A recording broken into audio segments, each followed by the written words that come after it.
It seems like only 2 weeks ago we had a Nicaraguan Limoncillo, but this week it's an unusual varietal in the Ethiosar. My name is Steve Layton, and I travel the world finding amazing and delicious coffee for you to drink at home. Some make coffee difficult to understand and complicated, but here it's my job to make it easy and fun and tell you what's in my mug. So, if you want to find out about this farm, I suggest you go back 2 episodes ago and look at 504, because in 506 we are talking about Limoncillo again. This time we're talking about a different varietal, which I'm going to tell you a little bit about. Sorry, 503 and 505, I'm getting my fives mixed up. Anyway, go back 2 episodes ago and you can watch that one then, because I'm not going to go over the same stuff again. What I am going to talk about is the family. So the family is made up of Dr. Maresh. Dr. Maresh, the first time I met him, I was like, "Hi, Dr. Maresh." He said, "No, please call me Erwin." I was like, "You okay if I just call you Dr. Maresh?" Because he's that kind of guy that you have to kind of give that instant respect to. And he's 72 years young and has been in coffee production his whole life. He's also a qualified gynecologist and practiced for many years in the United States before coming back to Nicaragua after the Sandinista Revolution. And then you have the oldest son in Erwin, another Erwin. I can call him Erwin because he's a dude, he's my mate. But Erwin has been involved in coffee for as long as he can kind of remember, coming back to Nicaragua and being just immersed in coffee. And then you have his sister, Eliane, and then his other sister, that I can't remember her name, and she's going to kill me when I see her next, but she doesn't work necessarily on the farm so much.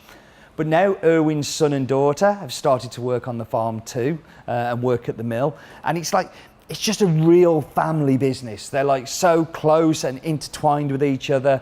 And the reason their coffee is so fantastic is because they are so fantastic as a family. So we're going to have a bit of a snozzer action in the bowl. There's been a lot of snozzers recently, but a lot of interesting coffees on the aromatics. So I don't know what it is about Ethiosar, because if you look at the Caturra 3 episodes ago, the Caturra was very much kind of like green apple. You smell the green apple. But then after that, it's kind of caramel, toffee apple, things like that. This is different. This, you get like, I kind of want to say like a strawberry, but not like a normal strawberry off the tree. It's much more of like a tinned strawberry. And I know that it's in the cup, but you also get this really strange kind of spiciness to it that I can't quite put my finger on. But you do smell a little bit of like a spice on there, which makes me really want to taste it. So quicker I get through this, quicker I can taste it. I like my plants, but that's because I'm a farmer. And now I'm going to talk like a farmer. So what is this Ethiosar varietal, I hear you ask? Well, this is the 3rd year that we've been lucky enough to have some of this. And it truly comes from the hard work of the Maresh family and their cousin Ricardo. Ricardo owns a farm near Limoncillo, but at a much lower altitude, around about 800 metres above sea level. And Ricardo noticed that the yield of his plants were suffering and seemed to be becoming more susceptible to disease. And he puts all of this down to growing issues in Nicaragua, changing climate, increased rains, and his low altitude.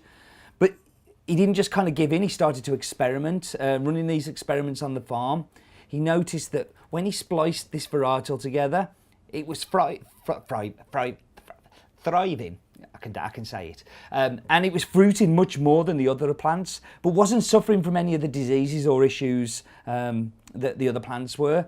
And that varietal was Ethiosar, a stable hybrid plant that is a cross of Ethiopian Ruma Sudan, crossed with Sachimor, which is a cross of Villasarci and Timor. And the offspring of this plant is then crossed with Villasarci, which is a Caturra Bourbon mutation from Costa Rica. The Timor is a key in this, and the Timor is a Robusta variety that's used to produce things like Catimor. And in short, this has very, very small percentage of Catimor in it, which makes it leaf rust resistant, but still incredibly tasty. The Ruma Sudan helps with that, as it's a very old variety of Typica from Ethiopia. And both Ruma Sudan and Villasarci are known for their fantastic cup characteristics, which make this coffee the coffee that it is. And the other bonus of Ethiosar It increases production by 40%, whilst only needing 2,800 plants per manzana, which is a measurement of area they use. And to give you an idea, a Caturra needs 4,000 plants to produce the same amount in the same part. Now that might not seem important until you begin to think that each plant needs fertiliser. So you're not only getting a better yield, but it's cheaper because you don't need to spend the money on fertiliser, you don't need to buy as many plants, so you don't have to grow them or buy them. It's also quicker to pick because you're not going to each individual plant. And the beauty of this varietal, it's super tasty. A varietal that Pete Williams from Ireland in 2016 used in his WBC performance, where he finished in the semi-finals and just missed out on the finals, with a varietal nobody had heard of. So I'm very pleased that we're able to share this with you.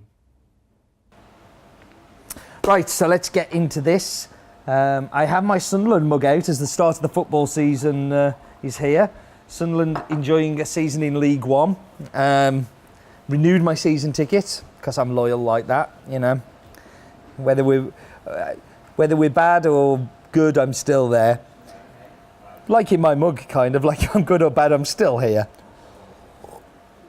So, this is very similar to the washed Caturra from Limoncillo we had just a few weeks ago. It's the same farm, it's the same process, it's the same people doing it, but the only difference is the varietal. So you still get that green apple, but what you do get instead is you almost get like a single cream texture as well as sweetness to it, and a strawberry, but not like strawberry you would pick off a tree. You know, it really is that processed tinned strawberry stuck in syrup, sweet. But the biggest, weirdest, different bit with this is that spicy black pepper finish that sneaks up on you. You go, normal coffee, oh, black pepper. And it really is there.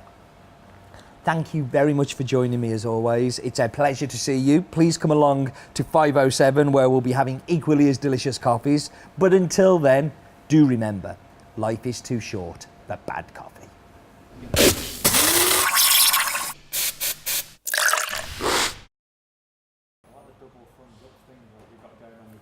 Hey.